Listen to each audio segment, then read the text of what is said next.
Praise the lord. దేవునికి స్తోత్రం కలుగును గాక. ఈ ఉదయకాలమున మరి వీడియో పెట్టడానికి సమయం లేదని ఇలాగా వీడియో తీస్తూ ఉన్నాము. ఒక చిన్న వాక్యాన్ని ధ్యానం చేసుకుందాం. బైబిల్లో ఆదికాండంలో 27వ అధ్యాయంలో ఒక మాట రాయబడి ఉంది. చూచుచున్న దేవుడవు నీవేనయ్యా అని. మనం ఆరాధిస్తున్న దేవుడు, ఆయన చూచే దేవుడు. నీ కష్టాన్ని, నీ అనారోగ్యాన్ని, నీ సమస్యని, నీ కుటుంబ పరిస్థితి వ్యవస్థని చూస్తున్నాడు. ఆనాడు అరణ్య మార్గంలో హాగరుని దేవుడు చూస్తూ ఉన్నాడు. తన బిడ్డని బ్రతికించాడు, తనని బ్రతికించాడు.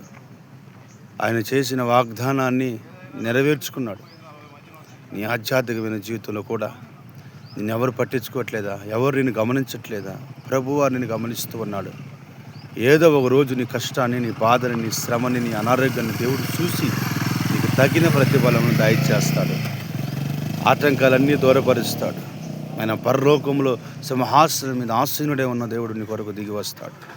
నీకు కావలసిన మేలు, నీకు కావలసిన ఆరోగ్యం, నీకు కావలసిన సహాయం అని అందిస్తాడు. అటు కృప పరిశుద్ధాత్మ దేవుడు మనకి, మన కుటుంబాలకు దేవుడు తోడే ఉండును గాక. దేవుడి మాటలు దీవించును గాక. ఆమేన్. పరిశుద్ధుడైన తండ్రి, నీకు స్తోత్రాలు. చూచుచున్న దేవుడు నాయన, నీ బిడ్డలను చూడండి. వారు ఏ పరిస్థితిలో ఉన్నారో ఆ పరిస్థితులన్నింటినీ గమనించి వారికి ప్రతిఫలం దయచేయమని యేసు నామమున అడుగుతున్నాము తండ్రి. ఆమేన్.